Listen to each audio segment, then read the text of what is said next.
Nous sommes aujourd'hui le 12, dimanche 12, 6e mois 2022.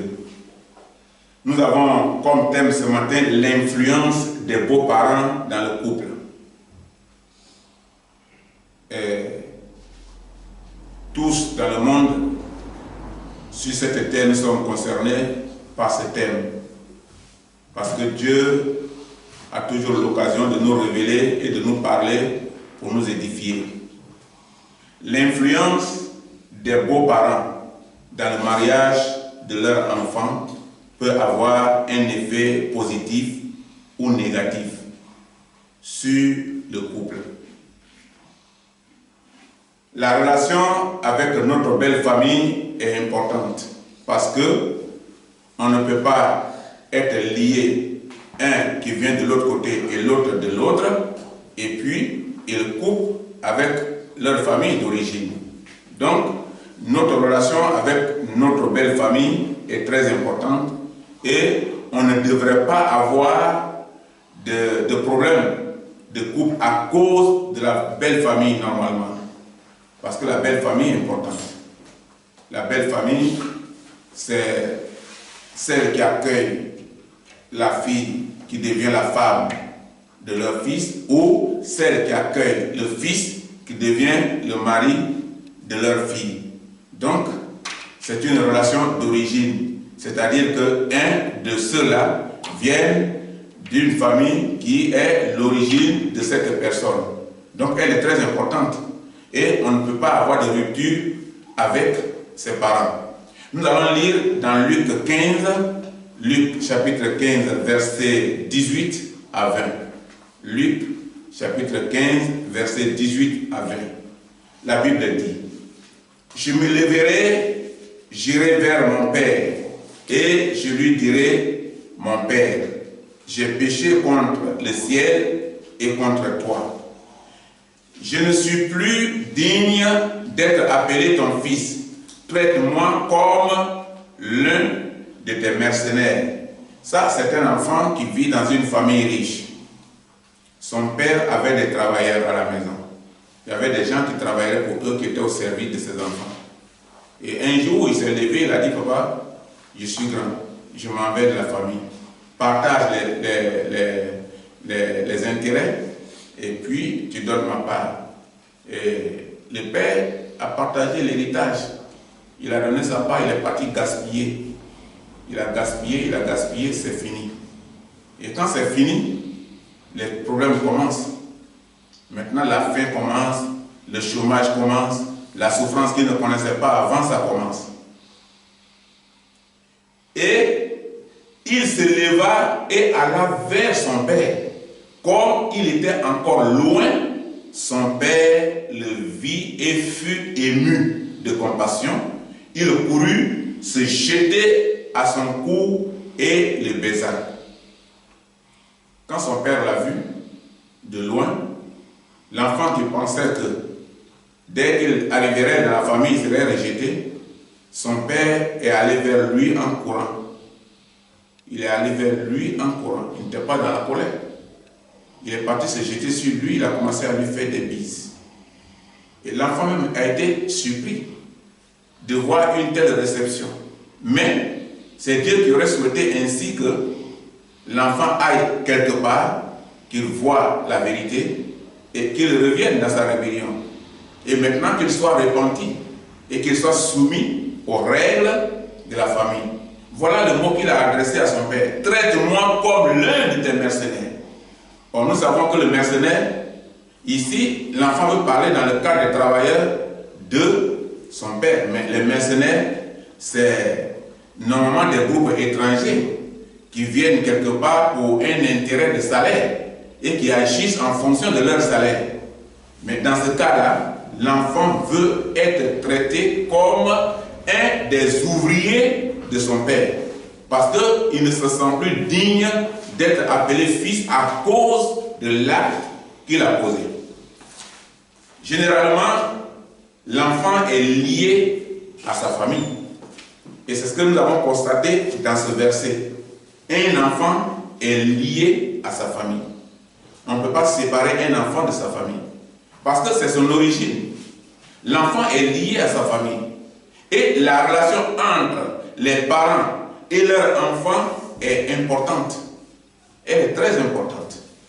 Parce que ce sont eux qui l'ont élevé, qui lui ont donné la vie, et tu l'as vu, et tu l'as aimé, et vous êtes mariés, du côté de l'homme comme du côté de la femme. On ne peut pas rompre avec les parents, parce que nous sommes mariés, ou parce que nous sommes autonomes, et que nous pouvons décider seuls de notre vie maintenant, alors en couple avec la famille. Ce n'est pas possible. Parce que la famille est la base principale de chaque personne qui vit sur cette terre.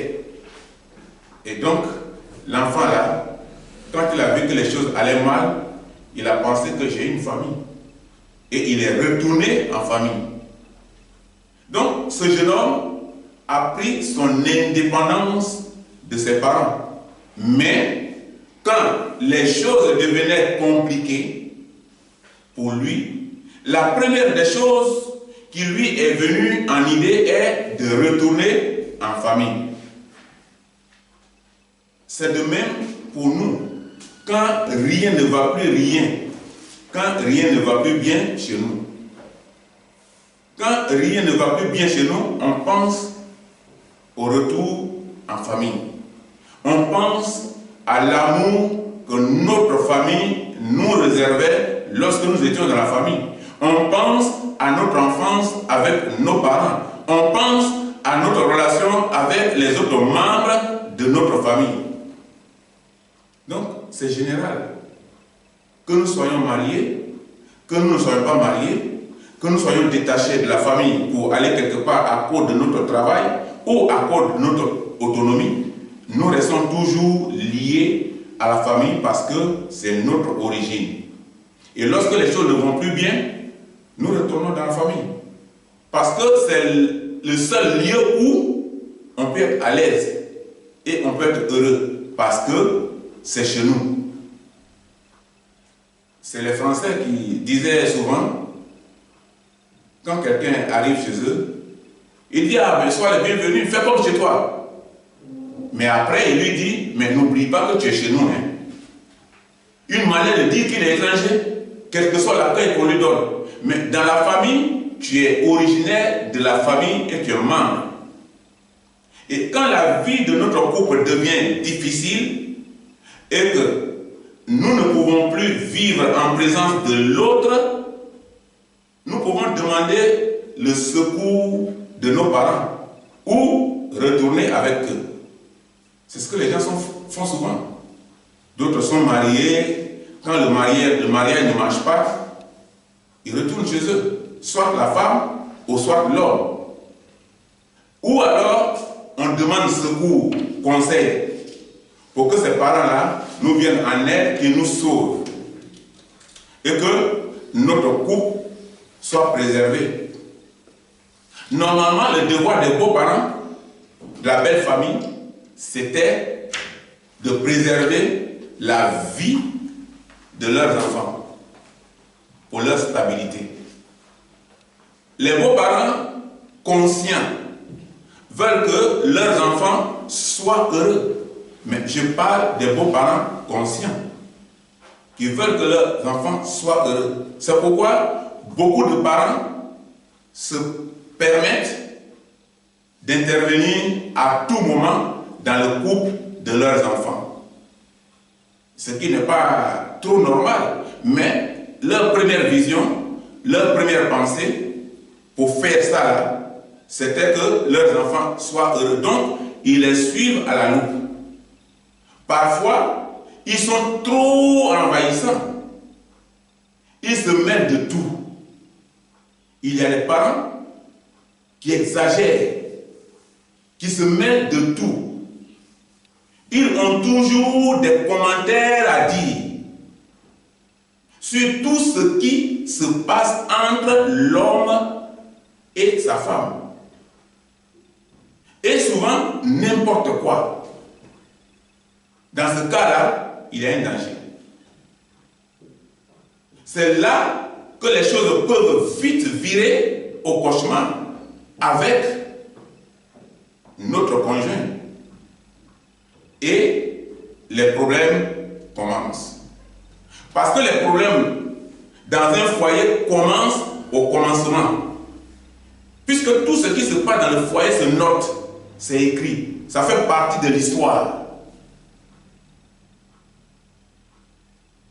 Nous allons lire dans Proverbes. Proverbes 23, 22 à 23. Proverbes chapitre 23, versets 22 à 23.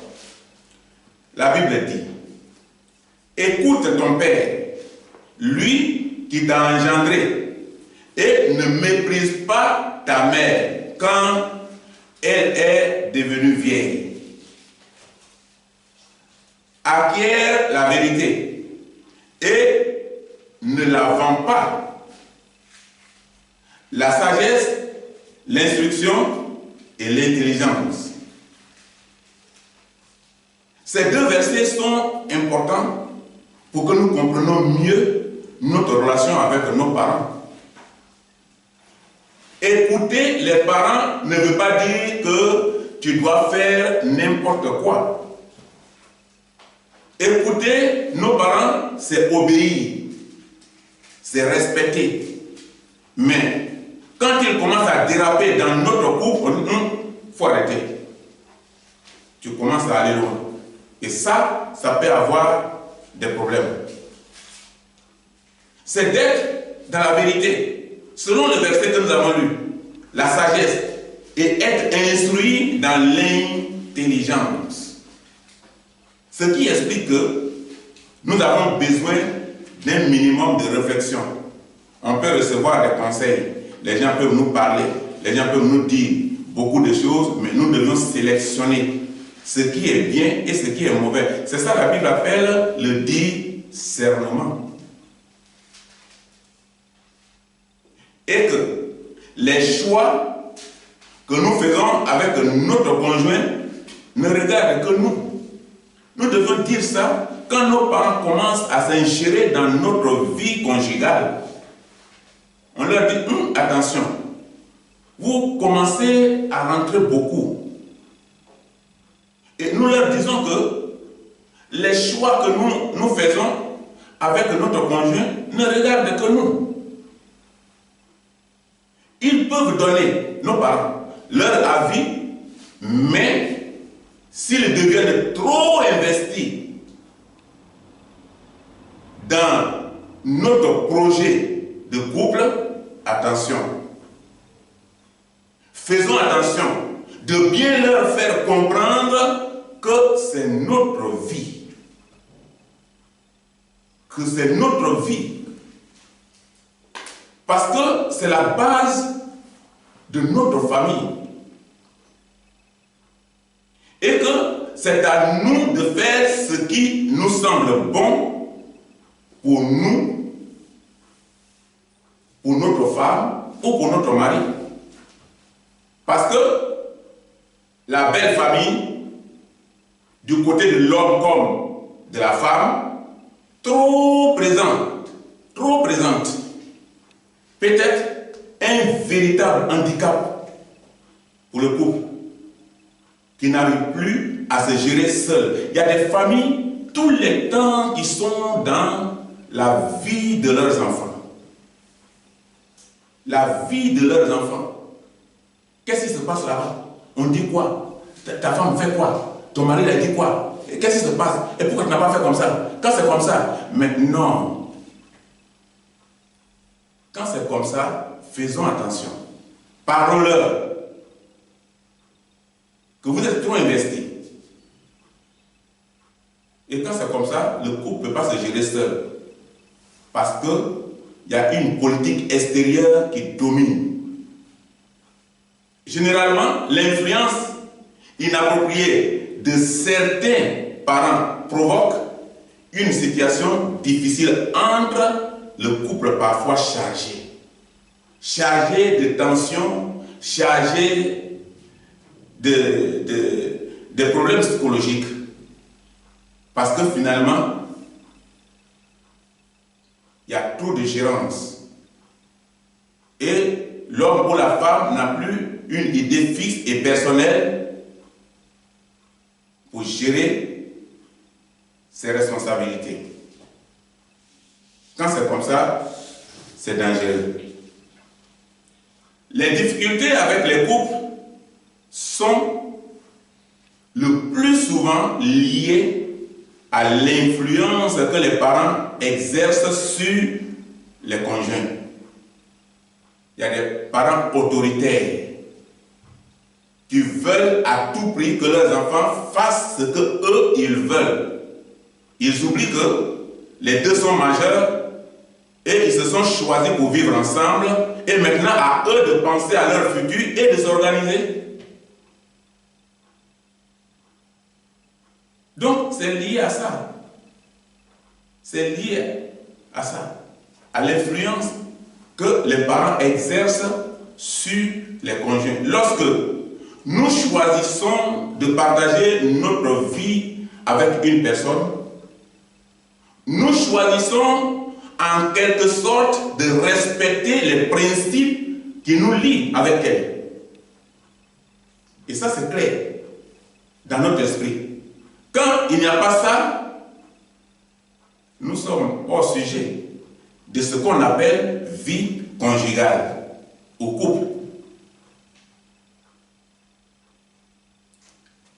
Certains hommes ou femmes ont de la difficulté de se séparer émotionnellement de leurs parents.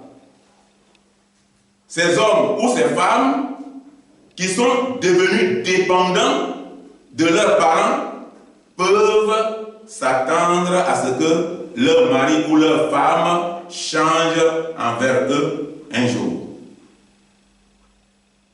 Parce que ce sont les conséquences des problèmes accumulés. Accumulés. Parce que quand la maladie est accumulée dans un corps, finalement, le médecin ne peut plus traiter. Si ce n'est pas arrivé à temps et ça tue la personne, c'est la même chose. Et quand les problèmes commencent à s'accumuler, ça se termine toujours mal. Et l'un ou l'autre peut changer envers son prochain. Nous allons lire dans Psaume 27, verset 1. Psaume chapitre 27, verset 1. David. L'Éternel est ma lumière et mon salut. De qui aurais-je crainte? L'Éternel est le soutien de ma vie. De qui aurais-je peur?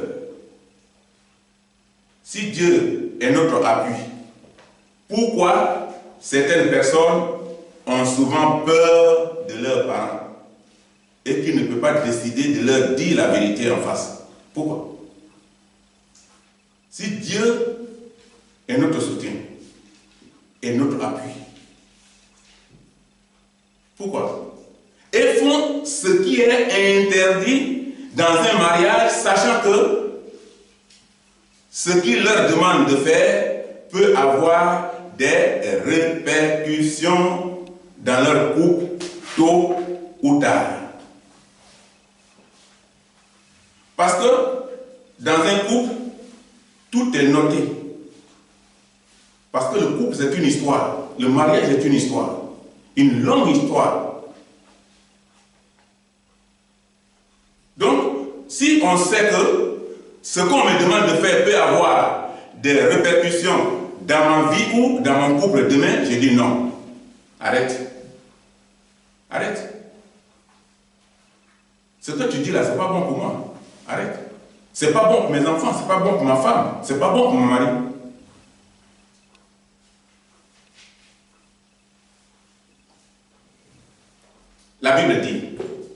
La Bible dit que l'Éternel est ta lumière et ton salut. C'est ce que nous venons de lire dans le passage. De qui ou de quoi tu crains? Les sorciers? Des personnes? La Bible dit, l'Éternel est le soutien de ta vie. De qui ou de quoi tu as peur? As-tu peur de quoi? Ou de qui? Si l'Éternel est ton soutien, selon le verset que nous avons lu.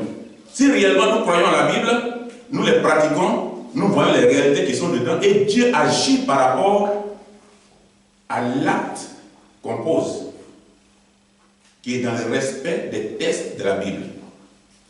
Parce que la qualité de la relation d'un couple dépend de l'acte que chacun pose envers l'autre. C'est ça, le couple. La vie ou la gérance d'un couple ne dépend pas ni des beaux-parents de l'homme, ni des beaux-parents de la femme. Ça dépend de la décision des deux qui se sont choisis pour vivre ensemble. Parce que la situation de chaque famille est différente. La situation de chaque famille est différente. Mais, généralement, quand on est marié, il est nécessaire de faire la distinction entre ce qui est acceptable et ce qui ne l'est pas. Entre ce qui est bon et compréhensible et ce qui constitue un abus. Si on ne fait pas cette distinction, ça se termine mal. Parce qu'un sera fatigué de l'autre. Cette prise de conscience est très importante pour que les choses fonctionnent mieux dans un couple. Parce que le mariage n'est pas un jeu d'enfant. C'est la base d'une famille qui sera éduquée, enseignée et prospère.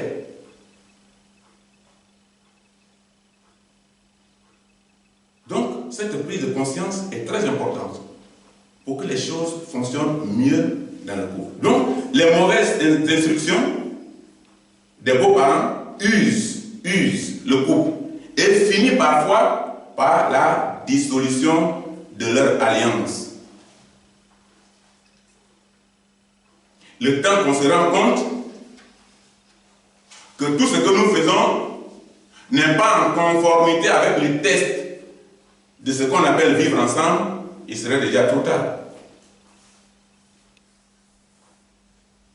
Et en deuxième partie, en l'absence de la vérité des deux parents aux enfants, c'est-à-dire deux parents, les gens qui sont dans le couple, qui sont mariés, s'ils ne disent pas la vérité à leurs enfants sur les difficultés qu'ils ont, sur les problèmes qu'ils ont, c'est dangereux.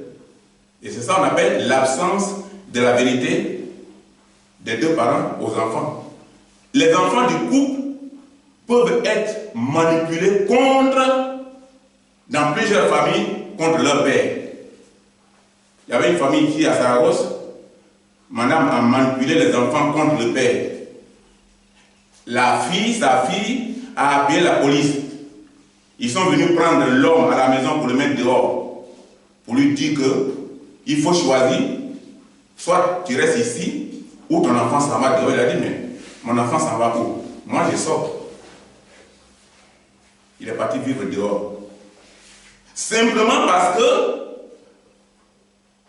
les enfants du couple peuvent être manipulés contre leur père par la mère. Comme ce que je viens de citer. En général, et ils sont utilisés comme le bouclier de leur maman. Son âme de combat. Appeler ses enfants et leur dire, c'est comme ça on va faire. C'est comme ça que ça va fonctionner. C'est comme ça qu'il est. Comme ce qu'ils ont dit contre cet homme. Et votre père ne nous aime plus. Il veut nous abandonner. Oui, parce que peut-être qu'il a trouvé mieux ailleurs. Et tous ces montages-là ont été faits contre l'homme. Et l'homme, face à la police, a abandonné ses responsabilités conjugales pour se retrouver dehors. Ce qui m'a réjoui, c'est que j'étais en conversation avec quelqu'un l'année passée. Il m'a dit que la fille est partie en France demander pardon à son père pour dire « Papa, on a été manipulé. Je demande pardon. » Parce qu'elle est grande maintenant. Parce qu'elle a compris maintenant que la vérité n'était pas du côté de la mère. La vérité était du côté du père. Mais qu'elle a été manipulée. Quand il y a une crise dans le couple, les deux parents doivent éviter les critiques auprès des enfants. Les enfants ne sont pour rien. Parce que ça agit psychologiquement sur leur mentalité. Les deux parents doivent arrêter. Ils doivent arrêter les critiques auprès des enfants. Mais il est surtout important de mettre en évidence les réalités pour que les enfants ne tombent pas dans le mépris ou l'offense contre l'un ou contre l'autre. Les enfants ont souvent besoin de la vérité, de savoir ce qui se passe, pourquoi, les raisons, pour qu'ils soient libres. Sinon, s'ils sont manipulés, c'est un côté seulement, ils vont prendre « Ah, vraiment, il est mauvais, hein? Ah, vraiment, il est mauvaise, hein? Ah, vraiment, mais on souffre, hein? Ah, vraiment, on est comme ça. » Et il y a des familles qui sont troublées. Les enfants ne peuvent même pas étudier parce qu'ils sont psychologiquement touchés. Leur mentalité est touchée. Donc, quand il y a un problème dans un couple, évitez de corrompre les enfants. Évitez de corrompre leur mentalité, laissez-les libres, dites-leur la vérité pour qu'ils s'ouvrent. Et pour que, peut-être, pour leur avoir dit la vérité, qu'ils vous aident. Plutôt que de les troubler. Beaucoup de gens ont la joie de voir leurs beaux-parents comme des seconds parents. Et leur relation est en confiance. Comme leurs parents. Ils ne font pas la distinction, ils ne font pas la différence. Moi, par exemple, quand j'étais marié, j'étais plus rattaché aux familles de ma femme qu'aux familles, ma propre famille. Je leur confiais toutes mes responsabilités, toutes mes charges, ce que je peux faire en dehors de la famille, c'est à eux que je confiais. Le temps de me rendre compte que j'étais dans la déviation, c'est quand je me suis retrouvé dans une déception par rapport à beaucoup de résultats. Mais est-ce que pour ça tu dois abandonner ta belle famille? Non. Tu dois leur parler mal? Non. Tu dois les insulter? Non. Parce que ce sont les parents à ta femme. Et ta femme est la mère de tes enfants. Donc, beaucoup ont cette joie-là. C'est comme ça qu'ils sont. Ils ont trouvé la joie d'avoir leur belle famille comme leur seconde famille. Et ils ont une relation avec confiance. Une relation en confiance. Mais malheureusement, c'est le contraire qui arrive chez d'autres. C'est plutôt leur belle famille qui est problème pour leur couple. Et c'est dangereux. Parce que le rôle d'une belle famille n'est pas d'être problème pour un couple. C'est de sauver le couple. C'est d'apporter des conseils. Si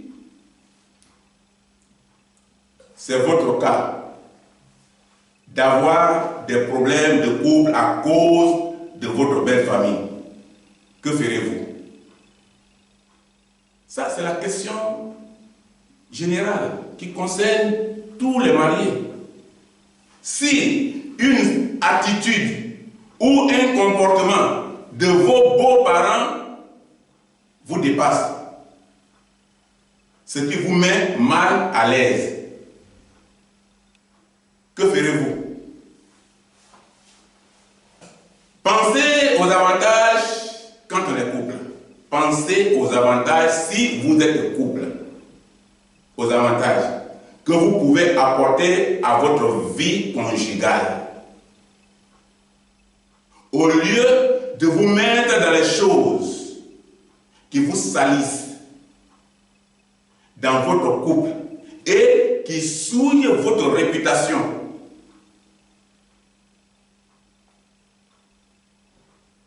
et qui peut avoir des répercussions demain sur vous, sur votre vie.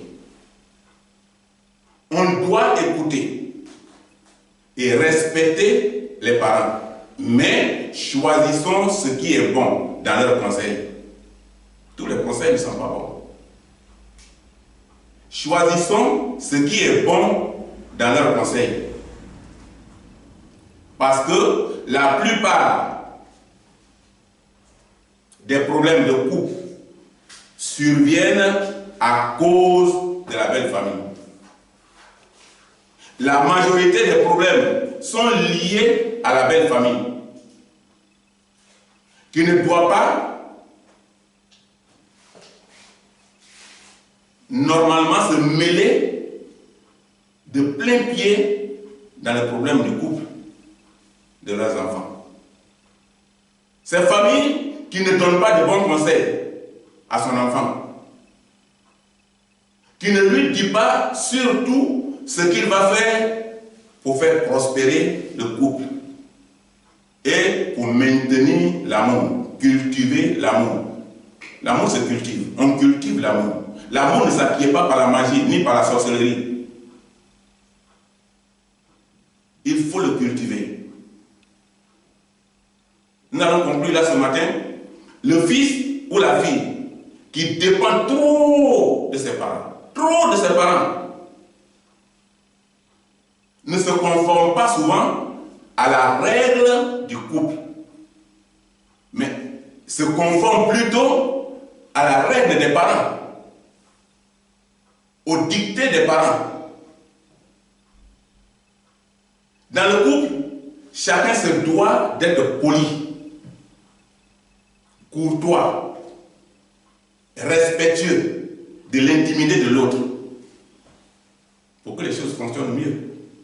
C'est là aujourd'hui que nous allons nous arrêter. Que Dieu nous bénisse.